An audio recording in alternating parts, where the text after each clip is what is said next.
लंबे समय से भारत म्यांमार के बीच जारी मुफ्त में आना जाना अब बंद कर दिया गया है। सरकार ने ये व्यवस्था आधिकारिक तौर पर 6 फरवरी से लागू कर दी है। इसी के साथ दोनों देशों के बीच तारबंदी शुरू कर दी गई है।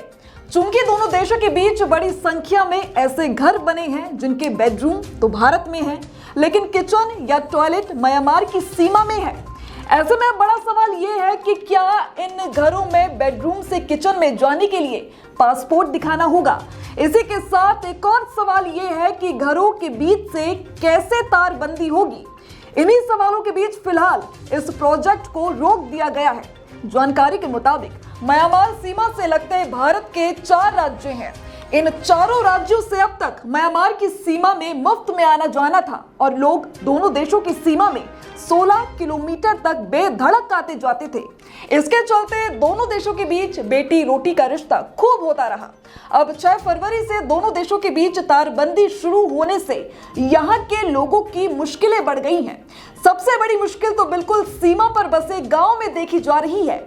यहाँ बड़ी संख्या में ऐसे घर हैं जिनके बीच से अंतर्राष्ट्रीय सीमा निकलती है। ऐसे में किसी घर का बेडरूम भारत में है तो किचन म्यांमार में है, वहीं किसी का ड्राइंग रूम भारत में है तो टॉयलेट म्यांमार में है।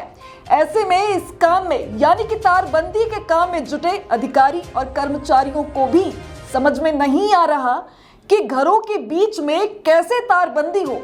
कुछ यही स्थिति नागालैंड की आखिरी गांव लोंगवा की है।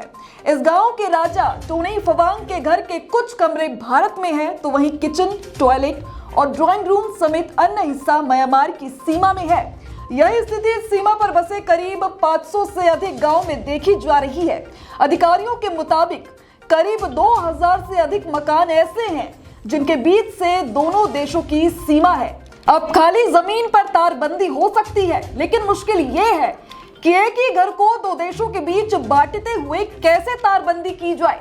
इन्हीं मुश्किलों के चलते मणिपुर में करीब 10 किलोमीटर तक तारबंदी के काम को फिलहाल रोक लिया गया है। आगे इस पर क्या कुछ कदम उठाए जाते हैं, ये देखने वाली बात होगी।